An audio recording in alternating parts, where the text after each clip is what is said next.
வணக்கம். எல்லாரும் நல்லா இருக்கீங்களா? இன்னைக்கு ஒரு கதைய பத்தி பேசலாம் அப்படின்னு முடிவு எடுத்திருக்கேன். அறிமுகம் பண்ணலாம். ஒரு நாவல உங்களுக்கு அறிமுகப்படுத்தலாம் அப்படின்னு நெனச்சிருக்கேன். அ பொதுவாவே அ ஃப்ரெண்ட்ஸ் சொல்றது தான், நீங்க வாசிக்கிறத விட அறிமுகம் பண்ணுங்க நல்லாருக்கும் அப்படின்னு. கொஞ்சம் அது டைம் கன்ஸ்ட்ரெய்னிங் சில பிரச்சனைகள்னால வந்து அது ரெகுலரா செய்ய முடியறதில்ல. அதுவும் இல்லாம ஒரு சிறுகதைய வாசிக்கும்போது நமக்கு அந்த சிறுகதைய சொல்றப்ப வந்து ரொம்ப குறைவான நேரம் தான் எடுக்கும் அப்படிங்கிறதுனாலயும் வாசிக்கிறேன். இது வந்து ஒரு நாவல். இடையில இடையில நல்ல நாவல்கள் நான் வாசிக்கிறப்போ, நான் அறிமுகம் சொல்லி வீடியோ போடுறேன். ஓகேயா? இப்ப கேளுங்க. ஆ இந்த இந்த நாவல் வந்து பேரு, "இப்போது உயிரோடு இருக்கிறேன். இப்போது உயிரோடு இருக்கிறேன்." எழுதியவர் பேரு வந்து இமயம். அவர் ஒரு வாத்தியார். ஆ ஆசிரியர் தொழில் பண்ணவரு. நெறைய நாவல்கள் எழுதியிருக்கிறாரு. அ அவருடைய இயற்பெயர் வந்து அண்ணாமலை. அ அவருடைய "செல்லாத பணம்" அப்படிங்கிற நாவல் வந்து சாகித்ய அகாடமி 2020ல வாங்குச்சு. கொரோனா டைம்ல சாகித்ய அகாடமி வாங்குச்சு. நாங்க கூட அந்த ஒரு குரூப்ல Zoom மீட்டிங் அவரோடலாம் பேசியிருக்கோம். அந்த "செல்லாத பணம்" பத்தி பேசியிருக்கோம். ஆ எனக்கு பொதுவாவே அவருடைய சிறுகதைகள் பிடிக்கும், நாவல் பிடிக்கும். கொஞ்சம் அ அழுத்தமான கருக்கள எடுத்தே தான் எப்பவும் பேசுவார், எழுதுவார். அதனால எனக்கு அ இமயம் அவர்களோட கதைகள் வந்து ரொம்ப பிடிக்கும்.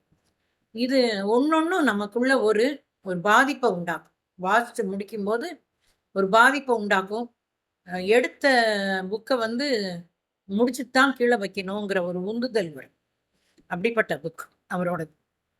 இதுவுமே ஒரு மருத்துவமனை சம்மந்தப்பட்டது தான். செல்லாத பணமும் மருத்துவமனை சம்மந்தப்பட்டது தான். ஆனா, அதுல வந்து ஒரு அ சொசைட்டில இருக்கிற ஒரு ஒரு தீய சக்தி. அத பத்தி பேசணும் அப்படிங்கிறதுனால, அத எடுத்து பேசியிருப்பாரு.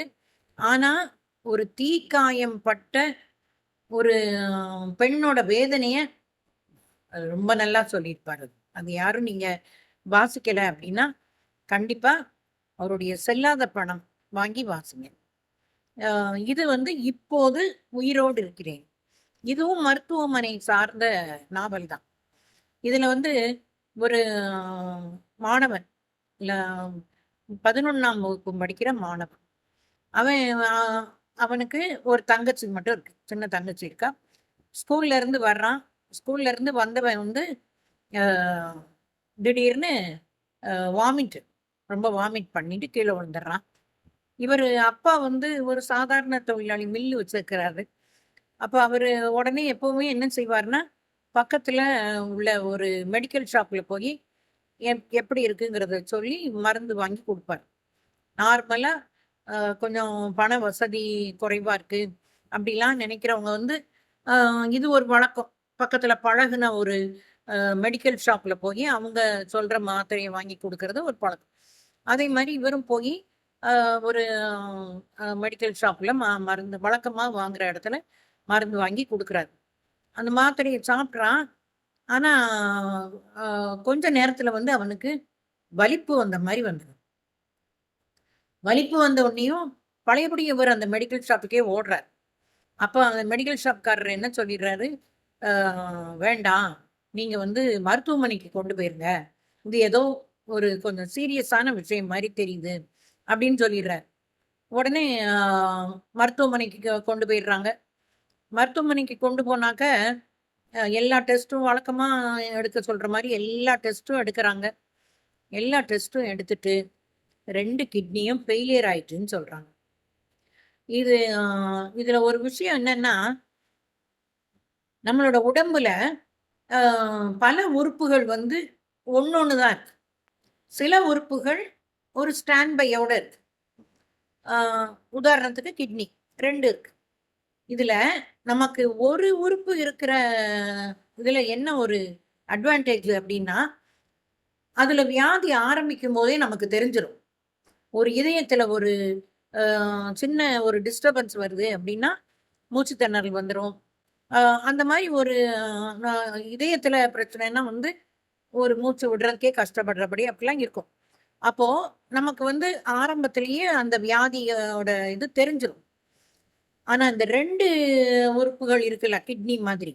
அதுல என்ன நமக்கு பிரச்சனை அப்டின்னா, அது 2ம் ஒரு உடன்பிறவாத சகோதரர்கள் மாதிரி. ஒண்ணுக்கு பிரச்சனை வரும்போது, அடுத்தது சப்ளிமெண்ட் பண்ணி காப்பாத்தி விட்டுக்கிட்டே இருக்கும். அதனால நமக்கு வந்து வெளியில தெரியாது. அந்த அந்த ம உறுப்பு பாதிக்கப்பட்டுக்கிட்டு இருக்குங்கிறதே நமக்கு தெரியாது. எப்போ தெரியும்? 2மே செயலிழந்து போற நேரத்துல தான் தெரியும். அப்போ கிரிட்டிக்கல் ஆயிடும். அந்த மாரி ஆயிடுது.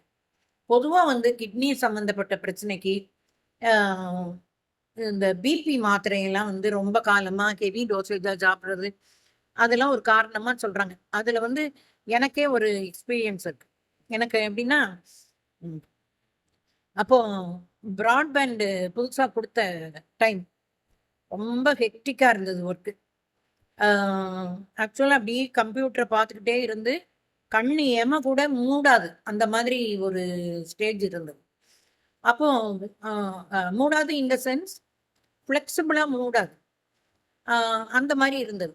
அப்போ ஒரு நாள் வந்து நான் டூ வீலர்ல ஆஃபீஸ்ல போய் டூ வீலர் நிறுத்தும்போது, தடுமாறி கீழ விழுந்துட்டேன். கீழ விழுந்ததும் அ என்னடா இது நம்ம கல்லு கில்லு ஒண்ணும் இல்லையே! ஏன் இப்படி விழுந்தோம்? அப்படின்னு நெனச்சுட்டு போயிட்டேன் ஆஃபீஸ்க்கு. போயி அதுக்கப்புறம் ஈவினிங் போய் டாக்டர பார்க்கலாம் அப்படின்னு பார்த்தாக்க, அவங்க பிபி வந்து 220 இருந்தது.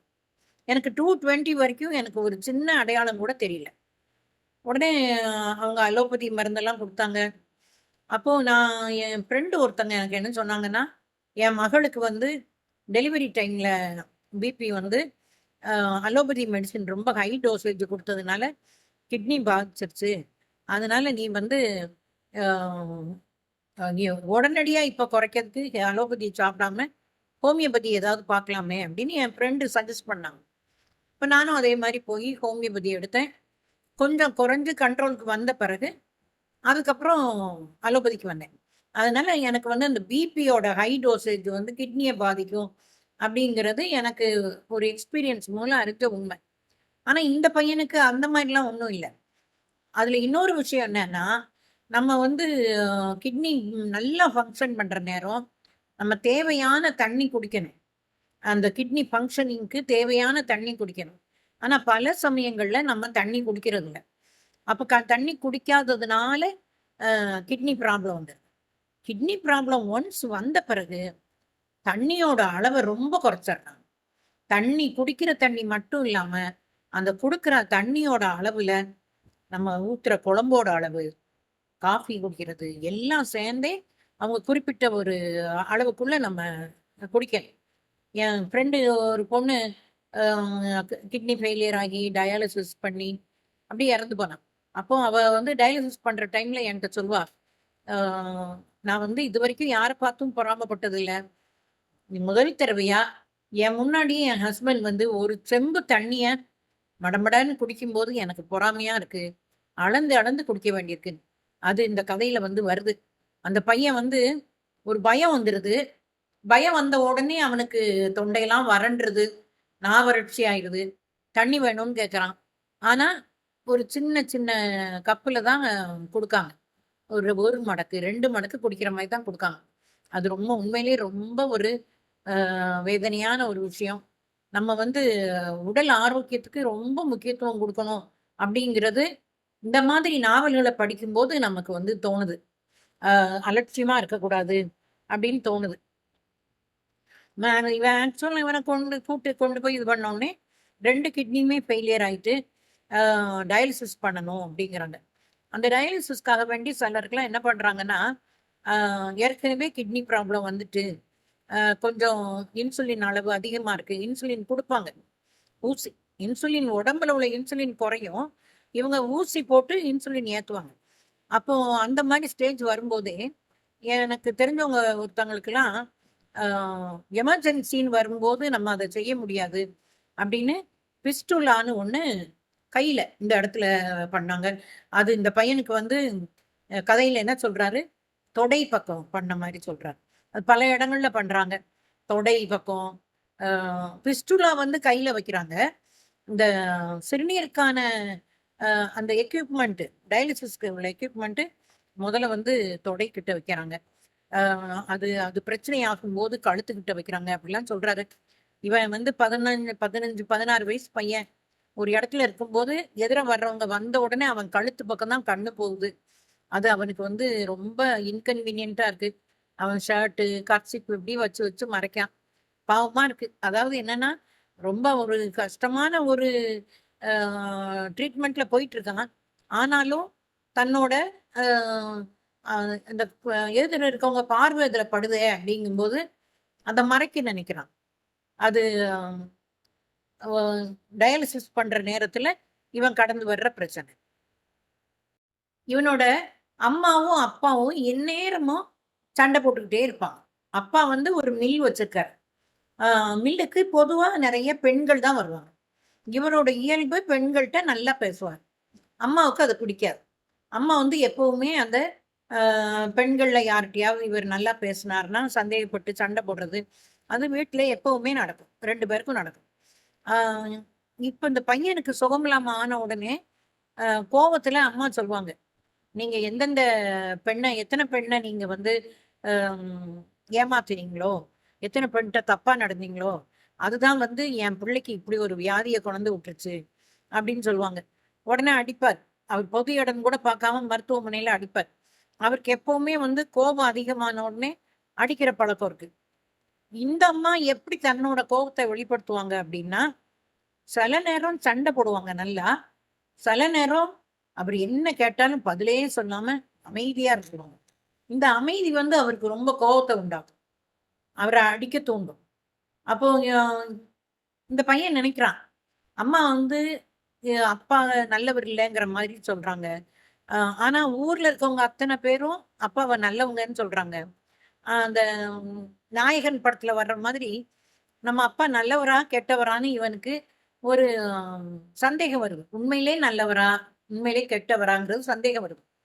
இந்த இடத்துலயும் எனக்கு தோணுச்சு, பொதுவாவே வெளியில உள்ளவங்க கேட்டீங்கன்னா, அ வெளி பார்வைக்கு ஒருத்தர் எப்படி தெரியிறாங்களோ, அத வச்சு தான் நல்லவங்க, கெட்டவங்கன்னு சொல்லுவாங்க. ஏன்னா, அவங்களுக்கு இவங்களோட எந்த ஒரு நடைமுறை பழக்கவழக்கங்களோ அது தெரியாது. பார்த்தா ஸ்மைலிங் ஃபேஸா இருக்காங்க. பார்த்தா நல்ல ஒரு சாஃப்ட்டான டைப்பா இருக்காங்கன்னா நல்லவங்கன்னு சொல்லிருவாங்க. சிலருக்கு முக அமைப்பு அது எனக்கெல்லாம் அப்படி உண்டு. அ பழகுன பிறகு சொல்லுவாங்க, "இவ்ளோ நல்லா பேசுறீங்களே! ஆனா பார்த்த உடனே நான் வந்து கொஞ்சம் ரஃப் டைப்போன்னு நெனச்சேன்" அப்படின்னு சொல்லுவாங்க. அ மெசஞ்சர் தொந்தரவுல நான் சொல்லிட்டே இருக்கிறேன். அதுல முதல்ல ஆரம்பிக்கும்போது என்ன சொல்லுவாங்கன்னா, "உங்கள பார்த்தாலே பயமா இருந்தது" அப்படின்னு சொல்லுவாங்க. இது வந்து ஒரு முக அமைப்பு. முகம் ஒரு ஒரு ஸ்மைல் சீக்கிரத்துல வராது. அ அந்த மாரி இருக்கும்போது, இப்ப வெளியில உள்ளவங்களோட கணிப்பு எப்பவுமே வெளி பார்வைக்கு ஒருத்தர் உருவம் எப்படி தெரியுதோ, அத தான் வச்சு சொல்லுவாங்க.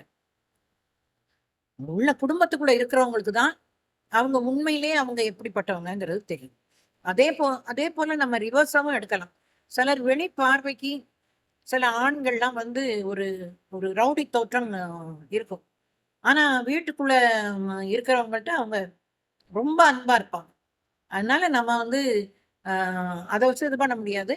இந்த பையனுக்கு அ அந்த ஒரு பெண்கள்ட்ட பழகுறது, அத கணிக்கிற அளவுக்கு வயசு ஆகலைங்கிறனால, அவன் நெனைக்கிறான். அப்பா வந்து நல்லவங்களா, கெட்டவங்களான்னு தெரியலையேன்னு நெனைக்கிறான்.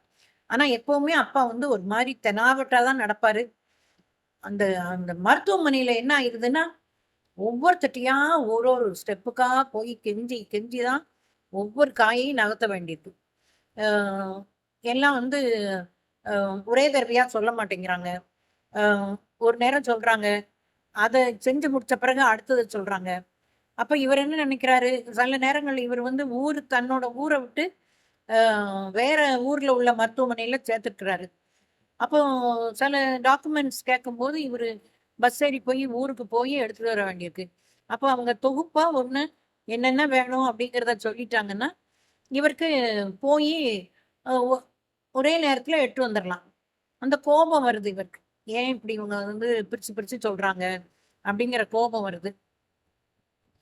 ஆனா மருத்துவமனையில மட்டும் இல்ல. நிறைய இடங்கள்ல நம்ம அந்த பழக்கங்கள பார்க்குறோம். அலுவலகத்துக்கு வர்றாங்க. அலுவலகத்துக்கு ஒரு விஷயமா வரும்போது, தேவையான எல்லாத்தையும் ஃபுல்லா அனலைஸ் பண்ணி, இதுதான் வேணும் அப்படின்னு சொல்லிட்டா, அவங்களுக்கு சில நேரம் அந்த காரியம் நடக்காது அப்படின்னா, அவங்க வர்றத நிறுத்திடலாம். நீங்க ஒரு 5 தடவ வரவழைச்சுட்டு, 6வது தடவ உங்களுக்கு இப்படி ஒரு மிஸ்டேக் இருக்கு. இதனால இந்த வேலை நடக்காது அப்படின்னு சொன்னா, கண்டிப்பா அலுவலகத்துல வந்து சண்டைகள் வரதான் செய்யும். அவங்களுக்கு அந்த கோபம் வரும். ஏன் முதல்லயே சொல்றேன்னா, அது மருத்துவமனைன்னு வரும்போது இன்னும் மோசம். உயிர் சம்மந்தப்பட்டதா இருக்கிறதுனால. அதனால நம்ம சாதாரணமாவே ஒரு சின்சியரா வேலை பார்க்கணும்னு நினைக்கிறவங்க என்ன செய்வாங்க அப்படின்னா, ஒரு விஷயம் கைக்கு வந்ததுன்னா, அத முழுசுமா ஆராய்ஞ்சு, நோட்ஸ் என்னென்ன இதெல்லாம் தேவைங்கிறத ஒட்டுமொத்தமா குடுத்துருவாங்க. இந்த மருத்துவமனையில அந்த கஷ்டம் இருக்கு இவருக்கு. ஒரு தடவ போம்போது. இதுல வந்து டயாலிசிஸ் வந்து ஒரு ஒரு அளவு பீரியடுக்கு மட்டும் தான். அதுக்கு மேல வந்து டிரான்ஸ்பிளான்டேஷனுக்கு சொல்லிடுறாங்க. இப்ப இவனுக்கும் அதே மாதிரி இவன் என்ன ஆகுதுன்னா, சில நேரங்கள்ல மருத்துவமனையிலயுமே வந்து தன் முன்னாடியே அம்மா, அப்பாலாம் சண்டை போடும்போது, அப்ப இவன் அழுகுறான். அதிகம் அழுகும்போது வலிப்பு உண்டு. அது அது அவனுக்கு ஒரு ரொம்ப ஆபத்தான ஒரு வலிப்பு வந்துருது. இப்ப இது இப்படியே இந்த ஸ்டேஜ் இவரு ஏற்கனவே ஆனா அப்பா வந்து என்ன சொல்றாரு, எந்த வயலு, நிலம் எதனாலும் வித்துனாலும் நான் என் பையன ட்ரீட்மெண்ட் பார்ப்பேன். கஷ்டப்பட்டவங்க. இப்ப ஏற்கனவே வந்து பார்த்தீங்கன்னா, நல்லா இருக்கிற குடும்பத்திலேயே ஒரு வியாதி வந்துருச்சு, மருத்துவமனைக்கு போணும் அப்படின்னா, ஆ அங்க இருக்கிறவங்க எல்லாருடைய மைண்ட் செட்டும் மாறிரும். அவங்க ஒரு வருத்தமான நிலைமைக்கு போயிருவாங்க. சந்தோஷம் கம்ப்ளீட்டா இல்லாம போயிரும். அது நோய்வாய்ப்பட்டவங்க மட்டும் இல்லாம, கூட இருக்கிறவங்க எல்லாருக்குமே அந்த பிரச்சனை வந்துரும். இதுல பண வசதியும் இல்ல அப்படின்னா, ஒரு பக்கம் பணம் ஏற்பாடு பண்ணணும். ஒரு பக்கம் ய நோயுற்ற பிள்ளைய அதோட கஷ்டத்த பார்க்கணும். ய இதுக்கு மத்தியில ஒருத்தருக்கு ஒருத்தர் சண்டை வராம வேற இருக்கணும். அது ரொம்ப ஒரு மோசமான ஒரு சூழ்நிலை. அப்ப இவங்களுக்கு டிரான்ஸ்பிளான்டேஷன் பண்ணணும் அப்படின்னு வரும்போது, வெளியில உள்ளவங்கள்ட்ட வாங்குனா நெறைய பணம் தேவைப்படுமே அப்படிங்கிறதுக்காண்டி அம்மாவும் ட்ரா கிட்னி குடுக்குறேங்கிறாங்க. அப்படி குடுக்கணும்னு ஒத்துக்கிட்டு வந்த பிறகு ஏன்னா வெளியில வாங்கும்போது என்ன ஆகுது, பெரிய கியூ இருக்காங்க. அதுல ஒவ்வொருத்தருக்கா தான் குடுத்துட்டு வருவாங்க. அ சொந்தக்காரங்க குடுத்தாங்கன்னா, உடனே செஞ்சுருவாங்க. அப்படிங்கும்போது இந்த அம்மா என்ன நெனைக்கிறாங்க, சரி நம்ம இன்னும் கொஞ்சம் வருஷம் தானே இருக்க போறோம். நம்ம அந்த ஒரு கிட்னிய வச்சுட்டு இது ஒரு தாய்க்கு இயல்பா தோணக்கூடிய ஒரு உணர்வு. அ ஒரு கிட்னிய வச்சுட்டு சமாளிச்சுருவோம். பையன காப்பாத்திடலாம் அப்படின்னு தாய் வந்து குடுக்கறதுக்கு தயாராகும்போது, என்ன சொல்றாங்கன்னா, அந்த கிட்னியும், இந்த கிட்னியும் இந்த உடம்புக்கு தாயோட கிட்னி பொருந்தணும். அ ஒரு ஒரு வேள பொருந்தாம போயிட்டு அப்டின்னா, உடம்பு வந்து அந்த கிட்னிய வெளிய தள்ளும் அப்டிங்கிறாங்க. அப்போ இதுல 2, 3 ஆபத்து வருது. ஒண்ணு ஆப்ரேஷன் டிரான்ஸ்பிளான்டேஷனுக்கு கட்டுன பணம் போயிருச்சு. இன்னொன்னு ஒரு புள்ள கிட்னி சோகலாம இருந்தது. தாயோட ஒரு கிட்னிய குடுத்து, அந்த தாயோட ஆயுசையும் கொஞ்சம் குறைச்சாச்சு. அவங்க எத்தன 2 கிட்னினா எத்தன வருஷம் இருந்திருப்பாங்க. அதுல கொஞ்சம் வருஷங்கள் குறைஞ்சது. இப்படி பல பிரச்சனைகள் இருக்கு. அதனால தான் நான் வந்து ஒவ்வொரு தடவையுமே சொல்வேன், உடம்பு ஆரோக்கியத்த பார்த்துக்கங்க. ஆரோக்கியமும், சந்தோஷமும் தான் ஒருத்தருக்கு ரொம்ப முக்கியமானது. இது 2ம் இன்டர்லிங்க்டு. சந்தோஷமா இருந்தா தான் ஆ ஆரோக்கியமா இருக்க முடியும். ஆ இன்னொன்னு ஆரோக்கியமா இருந்தா தான் சந்தோஷமா இருப்போம். அதனால அது 2லயுமே நம்ம கவனம் செலுத்தணும்னு சொல்வேன். அப்படி அந்த அம்மாவுக்கும் இதாகுது. இந்த நேரத்துல வந்து அம்மாக்கும், அப்பாவுக்கும் சண்டை வரும்போது, அப்பா வந்து பொதுவாவே அ வார்த்தைகளுக்கு அர்த்தத்துக்கு முக்கியத்துவம் குடுக்க மாட்டாங்க. நம்ம என்ன செய்யணும், "இப்படி சொல்ட்டாங்களே, இப்படி சொல்ட்டாங்களேன்னு" அதோட உண்மையான அர்த்தத்த எடுத்து வருத்தப்படாம, கோவத்துல என்னமோ சொன்னாங்க, சொல்லிட்டு போறாங்க அப்படின்னு விடணும். இல்லன்னா நம்ம வாழ முடியாது. அப்போ இந்த அம்மா என்ன சொல்லிருவாங்க, இந்த மாரி "நீங்க கவனிக்காம இருக்கிறீங்களே, இப்படி பண்ணிட்டீங்களே" அப்படின்னு அந்த அப்பாக்காரர் மேல குறை சொல்லும்போது, அம்மா என்ன சொல்லிருவாங்க, அப்பா வந்து அம்மாவ பார்த்து என்ன சொல்வாரு, "நீ உன் உயிர் போயிருமோன்னு பயந்துகிட்டு இருக்கியா?" அப்படின்னு கேட்பாரு. இது எவ்வளோ ஒரு வன்மமான ஒரு வார்த்தை. அதாவது தாய் வந்து தன் மகன எப்படியாவது காப்பாத்தணும்னு சொல்லி கிட்னிய குடுக்கறதுக்கு தயாரா இருக்காங்க. மத்த பிரச்சனைகள் வர்றப்போ, இந்த கிட்னிய குடுத்ததுனால நீ செத்து போயிருவியோன்னு நீ பயப்படுறியா? அ அது சிலருக்கு அப்படி இருக்கு. சண்டைன்னு வந்தாலே எவ்வளோ வன்மமா வார்த்தைகள விட முடியுமோ, அவ்வளோ வன்மமா வார்த்தைகள விடுறாங்க. ஆனா, அப்படிப்பட்ட தெனாவட்டா பேசுற அப்பா, இதுல வந்து மருத்துவமனையில கால்ல விழாத குறையா பேசுறாரு ஒவ்வொருத்தட்டையும். இப்ப இவனுக்கு அத பார்க்கறதுக்கே கஷ்டமா இருக்கு. நமக்கே தோணும். கம்பீரமா நம்ம வீட்ல உள்ள ஒரு ஆளு, ஒரு காரியம் நடக்கணுங்கிறதுக்காக வேண்டி ரொம்ப பணிஞ்சு பேசும்போது நமக்கு மனசு வலிக்கும். அப்படியே இந்த பையனுக்கு நம்மளோட அப்பா அ இப்படி ஒவ்வொருத்தர் கால்லயோ போய் விழுகுறாரே! இதுக்கு நம்ம இறந்தே போயிரலாமே! அப்படிங்கிற மாதிரி அவன் நெனைக்கிறான். 15, 16 வயசுல இப்படி ஒரு வியாதி வர்றதெல்லாம் அ ரொம்ப பாவம். ஆனா என் ஃப்ரெண்டோட ஒரு உறவினர், அவங்களுக்கு டயாலிசிஸ்க்காண்டி போயிட்டு இருக்கும்போது, அவ என்ட்ட சொன்னது என்னன்னா, அ குழந்தைகள்லாம் வர்றாங்க. அ காலேஜ் படிக்கிறவங்க, ஸ்கூல் படிக்கிறவங்க. அ அது ஒரு ரொட்டீன் பழக்கமாகி, காலையில வாராங்க, டயாலிசிஸ பண்றாங்க. அ மறுநாள் ஸ்கூலுக்கு போயிடுறாங்க.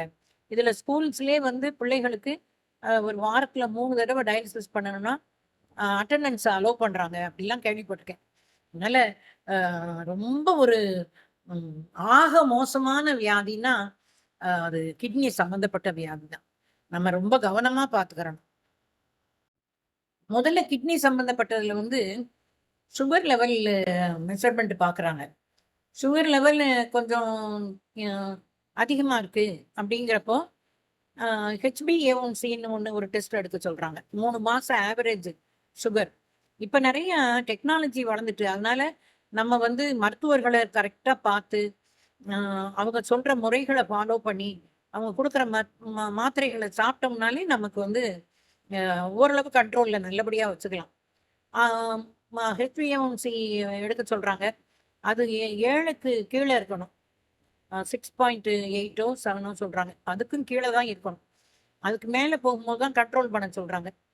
பொதுவாவே என்னன்னா, நல்ல வாக்கிங்ன்னு எல்லா டாக்டர்ஸுமே சொல்றாங்களே அப்படின்னு நெனச்சோம்னா, உண்மையிலே நமக்கு சுகர் ஏறும்போது, அந்த ரத்த ஓட்டம் கால்ல இருந்து தலை வரைக்கும் போகுறதுக்கு, அந்த திக்னஸ் ஆஃப் த பிளட் கஷ்டமா இருக்கு.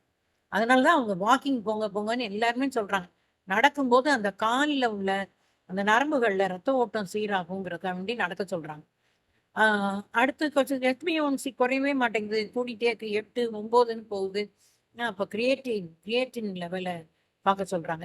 கிரியேட்டின் லெவல் கூடும்போது தான் அது 1க்கு கீழ இருக்கணுங்கிறாங்க. 0.9க்கு கீழ இருக்கணும். ஆ அது கூடும்போது தான் அடுத்து டயாலிசிஸ்க்கு போறாங்க. படிப்படியா தான் போறாங்க. அதனால நம்ம அ ஆரம்பத்துல உள்ள எந்த கட்டத்துல கூட உஷாராயிட்டோம்னா நம்ம காப்பாத்தி வச்சுக்கலாம். ஆ அப்புறம் டயாலிசிஸ் அதுக்கு அடுத்து டிரான்ஸ்பிளான்டேஷன். அந்த மாரி வருது. டிரான்ஸ்பிளான்ட் பண்ணியாச்சுன்னா, ஒரு 20 வருஷத்துக்கு கூட இருப்பாங்க அப்படின்னு சொல்றாங்க. ஆனா இவரு இதுல வந்து இந்த எல்லா ஸ்டேஜஸ் ஆஃப் ட்ரீட்மெண்ட்டையும் கதையில ரொம்ப நல்லா விளக்கியிருக்கிறாரு. 20 வருஷம் கூட இருந்திருக்கிறாங்க. டிரான்ஸ்பிளான்ட் பண்ணிட்டுன்னு சொன்னா கூட, வேற கேஸும் ரெஃபர் பண்றாங்க. அது எப்படின்னா, டிரான்ஸ்பிளான்ட் ஆகி 1 வருஷம் கழிச்சு கூட, அது உடம்பு வந்து அத ரிஜெக்ட் பண்ணுது. அப்ப எடுக்க வேண்டி வருதுங்கிற மாரி சொல்றாங்க. அந்த அந்த நுணுக்கங்கள் எல்லாம் அவர் கேட்டு சொல்றாரு. ஆ த்ரூ அவுட் த கதை வந்து யாராவது ஒரு கிட்னி பாதிப்பு உள்ளவங்க வாசிச்சாங்கன்னா, தன்னோட ரொம்ப கார்லேட் பண்ணி யோசிப்பாங்க. அப்படி அவ்வளோ டீட்டெயில்ஸ் இருக்கு கதையில. ஆ இந்த பையனுக்கு வந்து டிரான்ஸ்பிளான்ட் பண்ற லெவல் வந்துடுச்சு. அம்மா குடுக்க தயாராயிட்டாங்க. அம்மாவும் குடுக்கும்போது, வீட்ல ஒரு நோயாளி இருந்த இடத்துல 2 நோயாளி ஆயிடுறாங்க. ஆ ஆ டிரான்ஸ்பிளான்டேஷன் இதெல்லாம் ஆப்ரேஷன்லாம் பண்ணோம்னா, ரொம்ப கவனமா இருக்கணும். இன்ஃபெக்ஷன் ஆயிறக்கூடாது. அப்படிலாம் டாக்டர்ஸ் அறிவுரை சொல்றாங்க. ஆ அது எ ஆ ஆ இன்ஃபெக்ஷன் ஆகுறதுங்கிறது இந்த 2 பேருக்குமே. இந்த 2 பேருக்குமே வந்து ரொம்ப கவனமா இருக்கணும் அப்படின்லாம் சொல்றாங்க. அது ரொம்ப ஒரு கஷ்டமானது தான். அதுல இன்னொன்னு என்னன்னா, பொதுவாவே நான் நெனைப்பேன், பெண்கள் வந்து ஒரு பிரசவம் ஆயிட்டு அப்டின்னா, அதுவரைக்கும் கூச்ச சுபாவத்தோட, ஒரு ட்ரெஸ் மாத்துறது கூட அடுத்தவங்க முன்னாடி பண்ண மாட்டாங்க. அந்த மாரி இருப்பாங்க. ஒரு டெலிவரிக்குன்னு போய் ஹாஸ்பிட்டல்ல அட்மிட் ஆயிட்டோம்னா, அங்க நடக்கிற அந்த ட்ரீட்மெண்ட்டு, நம்மளோட மனநிலை எல்லாத்துலயும் சேர்ந்து அந்த அந்த கூச்சமே கொஞ்சம் குறைஞ்சிரும். அப்டி ஆயிரும். அதேபோல இந்த கிட்னி சம்மந்தப்பட்ட பிரச்சனை வரும்போது, சிறுநீர் போற பாதையில தான் ட்ரீட்மெண்ட் இருக்கு. அது அடுத்தவங்க இது பண்ற மாரி வருது. டயாலிசிஸ் பண்ணும்போது வந்து, அ அந்த அம்மா தான் கூட்டிட்டு போயி அவன அவனுக்கு செய்ய வேண்டிய வேலைகள்லாம் செஞ்சு குடுக்குறாங்க. அதுல ஒரு நுணுக்கமான ஒரு வரி வச்சிருப்பாரு. எப்படின்னு பார்த்தீங்கன்னா, ஒரு நாள் அம்மா வர முடியாது. அம்மா வர முடியாதப்போ வந்து அப்பா கிளம்புவாரு. "சரி வா, நான் செஞ்சு விடுறேன்" அப்படின்னு அவரு துணி வச்சு தொடச்சு விடுறது இதெல்லாம் செய்யணும். அப்போ அப்பா நான் வரேன்னு சொல்லுவாரு. அவனுக்கு அப்பா கூட போறது விருப்பம் இல்ல. தாய் வந்து என்ன இருந்தாலும் தன்னை பிறக்கும் முன்னாடியே தன் மேல அன்பு காட்டினவ தாய். வயித்துல இருக்கும்போதே அக்கறையும் அன்பும் காட்டினவ. அவ வந்து செஞ்சு விடுறது இவனுக்கு ஒரு சாதாரண விஷயமா இருக்கு. ஆ அப்பா அப்பாவ கூட அது கொஞ்சம் அந்நியமா தான் அவனுக்கு தெரியும். அந்த மாரி அந்த நர்ஸ் வந்து பண்ணும்போது, அது எல்லாமே வந்து இந்த இத நமக்கு எதோட கனெக்ட் பண்ணி பார்க்கலாம் அப்டின்னா, கொரோனா பேஷண்ட்ஸ். கொரோனா பேஷண்ட்ஸ்க்கு இதே போல அதுவும் முக்கியமா சுகர் கம்ப்ளைண்ட்லாம் இருக்கிற கொரோனா பேஷண்ட்ஸ் ரொம்ப கஷ்டப்பட்டுருக்காங்க. ஆ அ என் ஒருத்தர்லாம் வந்து டயப்பர் போடுறதுக்கே அலோவ் பண்ணல அப்டின்லாம் ஒருத்தவங்க வருத்தப்பட்டுருக்காங்க. டயப்பர் கண்டிப்பா போடணும். அவர் எந்திரிச்சு அடிக்கடி பாத்ரூம்லாம் முடியாது. ஆனா, இவரு கூச்சப்பட்டுக்கிட்டு, அந்த நர்ஸ நம்ம வந்து ஒரு தாய் மாரி தான் பார்க்கணும். அந்த நர்ஸ் வந்து டயப்பர் மாத்தி விடுறதுக்குலாம் அலோவ் பண்ணாதனால, டயப்பரே போட முடியலன்னுலாம் சொல்லி கேள்விப்பட்டுருக்கேன். அது அப்படி அந்த இதுல ஒவ்வொரு கதைகள்லயுமே நமக்கு புதுசா ஒரு விஷயம் தெரியும்ல. அது மாரி எனக்கு இதுல ஒரு விஷயம் நான் புதுசா தெரிஞ்சுக்கிட்டேன். என்னன்னு பார்த்தீங்கன்னா, என்னோட சின்ன வயசுலலாம் வந்து வீடுகள்ல மொறம் இருக்கும். மொறம் வந்து அ நல்ல அது ஒரு பயன்பாடு நல்லா இருக்கணுங்கிறதுக்காக வேண்டி என்ன செய்வாங்க, சாணி வச்சு அந்த மொரத்துல பூசி, மெழுகி, அத காய வச்சு யூஸ் பண்ணுவாங்க. இவர் அத என்ன சொல்றாரு, அ ஒரு ஒரு படிப்பு முடிஞ்ச உடனே அவங்க வீட்ல செய்வாங்கன்னு சொல்றாரு. இந்த பையனோட வீட்ல செய்ற மாரி சொல்றாரு. 1 வருஷம் படிப்பு முடிஞ்ச உடனே, அந்த புத்தகங்கள் பழைய புத்தகங்கள் எல்லாம் வந்து தண்ணீல ஊற போட்டு, அரைச்சு, கூழாக்கி, அந்த கூழ வந்து புட்டி, முறம் இதுலலாம் தடவி, அது ஒரு பளபளப்போட இருக்கும் அப்படின்னு சொல்றாரு. இந்த இடத்துல ஒரு சின்ன சந்தேகம் எனக்கு வந்துச்சு. அ முறம் பூசுறது நமக்கு தெரியும். அது என்ன புட்டின்னு தெரியல. யாராவது தெரிஞ்சா கமெண்ட்ல சொல்லுங்க. ஆ புட்டிங்கிறது நம்ம பொதுவா சொல்றது பாட்டில் தான். ஆனா இவரு இந்த இடத்துல வந்து புட்டின்னு எத மீன் பண்றாருன்னு தெரியல. புட்டி, முறம் இவற்றை வந்து அந்த பழைய புத்தகங்கள தூளாக்கி, தேய்ச்சு பளபளப்பா ஆக்குனதா சொல்றார். அடுத்து இன்னொரு வரியும் அதே மாரி எனக்கு அதுல புரியல. அ லஞ்சம் லஞ்சம் வாங்குறவன தான் நம்ம திருடன்னு சொல்லுவோம். ஆனா இவரு ஒரு வரி என்ன சொல்றாரு, அ லஞ்சம் வாங்காதவன் அதை விட பெரிய திருடன்னு சொல்றாரு. அது என்ன எனக்கு வந்து அ ஆசிரியர் நண்பர் தான். நான் வந்து சில விஷயங்கள் நான் அவர்ட்ட பேசியே நான் தெளிவுபடுத்தியிருக்கேன். அதனால இத அ தெளிவுபடுத்துறேன். அவர்ட்ட கேட்டுட்டு அவரு அவரு என்ன சொல்றாருங்கிறத நான் வந்து கமெண்ட்ல போடுறேன். இந்த புட்டிங்கிறது என்னங்கிறதையும் அவர்ட்ட கேட்கணும். இன்னொன்னு, லஞ்சம் வாங்காதவன் எப்படி பெரிய திருடனா இருப்பான்?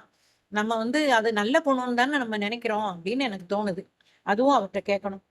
அ அது அது வந்து அ ஏதோ ஒரு குறிப்பான ஒரு கருத்த வச்சு தான் அவர் எழுதியிருப்பார். அ அது அது தெரியல. அது என்னன்னு தெரியல. இது இது வந்து அ அ ஒரு விலாவரியா ஒரு நோயாளி, சிறுநீரக சம்மந்தப்பட்ட நோயாளி, அ ஒரு மருத்துவமனையில கடந்து வர்ற ஒரு பிரச்சனைகள். இதுக்கு இடையில இந்த பையனுக்கு நம்ம ஸ்கூலுக்கு போலயே! நம்ம எப்போ ஸ்கூலுக்கு போவோம்? அம் அ அப்படிங்கிற ஒரு ஆதங்கம் அவனுக்கு ரொம்ப இருக்கு. ஆனா, அவங்க அப்பாவுக்கு எப்படி இருக்கு? பையன் உயிரோட இருந்தா போதுமே! அ இவன் இப்ப இருக்கிறத பார்த்தாக்க, அ அவன் எத்தன வயசு வரைக்கும் இருப்பான்னு தெரியலையேங்கிறது அப்பாவோட ஆதங்கம். அது அது பேசும்போதே சொல்லுவாங்க, டயாலிசிஸ் பண்றப்போ, சிலருக்கு வந்து டிரான்ஸ்பிளான்டேஷன் பண்றதுக்கு டிலே ஆயிருது. அப்போ ட்ரா டயாலிசிஸ் எவ்வளோ எவ்வளோ நாள் பண்ணணும்? அ அப்படிங்கிற மாதிரி ஒரு மருத்துவர்ட்ட கேட்கும்போது, அவர் சொல்வாரு, "அ பணம் இருக்கிற வரைக்கும் பண்ணலாம்" அப்படின்னு. ஏன்னா, ஒரு வாரத்துக்கு 3 தடவ பண்ண வேண்டி வரும். அ ஒரு ஒரு டயாலிசிஸ்க்கு ஒரு ரூ. 2,500 சுமாரா. வெறும் டயாலிசிஸ்ங்கிறது மட்டும் இல்ல. அதுக்குள்ள மருந்து, அதுக்கு வாங்க வேண்டியது எல்லாம் சேர்ந்து ஒரு ரூ. 3,000 கணக்கு வச்சோம்னாலும், ஒரு வாரத்துக்கு கிட்டத்தட்ட ரூ. 10,000 ஒரு நோயாளிக்கு செலவழிக்க வேண்டியிருக்கு. அப்போ இந்த மாதிரி பெரிய வியாதிகள், அதுக்கெல்லாம் வந்து அரசாங்க மருத்துவமனையில அதுக்கு எதுவும் இருக்குதா என்னன்னு பார்க்கணும். நம்ம மற்றவங்க வந்து காப்பீடு கண்டிப்பா வச்சுக்கிறாங்க. காப்பீடு வச்சுக்கிட்டா கொஞ்சத்துக்கு கொஞ்சமாவது நம்மளால சமாளிக்க முடியும். ஏன்னா அவரு சொல்லும்போதே என்ன சொல்லுவாரு, "பணம் இருக்கிற வரை உயிரோட இருக்கலாம்" அப்படின்னு சொல்லுவாரு. அப்ப நம்ம ஒருத்தர் உயிரோட இருக்கணுங்கிறத பணம் தான் தீர்மானிக்குது அப்படிங்கிறது ரொம்ப பாவம். ரொம்ப பாவமான ஒரு விஷயம். அதனால இந்த கதையின் மூலம் நான் சொல்ல வர்றது என்னன்னா, உடல் ஆரோக்கியம் ரொம்ப முக்கியம். நம்ம டென்ஷன் ஆனோம்னாலோ, இல்ல உடல் ஆரோக்கியத்த கவனிக்காம, நேரத்துக்கு சாப்பிடாம அப்படிலாம் இருந்தாலோ, ஒரு பெரிய பிரச்சனையில கொண்டாந்து விட்ட பிறகு, நம்ம யோசிச்சு பிரயோஜனம் இல்ல. அதனால நல்ல கவனமா இருப்போம். ஆரோக்கியத்த கவனிச்சுக்கிருவோம். இந்த கதைய எப்படி இருக்குன்னு கேட்டுட்டு சொல்லுங்க. அ வாய்ப்பு இருக்கிறவங்க வாங்கி வாசிங்க. நான் ஒரு அவுட்லைன் தான் சொல்லியிருக்கேன். ஒரு அ ஒரு மாணவனோட சிறுநீரக பாதிப்பு எந்த அது எப்படி அவன் கடந்து வர்ற கஷ்டம், இதத்தான் சொல்லியிருக்கிறேன். புக்கு வாசிச்சீங்கன்னா, இன்னும் கொஞ்சம் நெறைய விஷயங்கள் தெரிஞ்சுக்கலாம். அதனால வாங்கி வாசிங்க. இது ஒரு நூல் அறிமுகமா நான் சொல்றேன். இமயம் அவர்கள் எழுதின "இப்போது உயிரோடு இருக்கிறேன்" அப்படிங்கிற புக். கிரியா பதிப்பகம் போட்ட புக். ஓகேயா? இன்னொரு கதையில உங்கள பார்க்குறேன். சந்தோஷமா இருங்க. ஆரோக்கியமா இருங்க. சந்தோஷமும், ஆரோக்கியமும் தான் நம்ம வாழ்க்கையில முக்கியம். ரொம்ப முக்கியம். பாய். See you.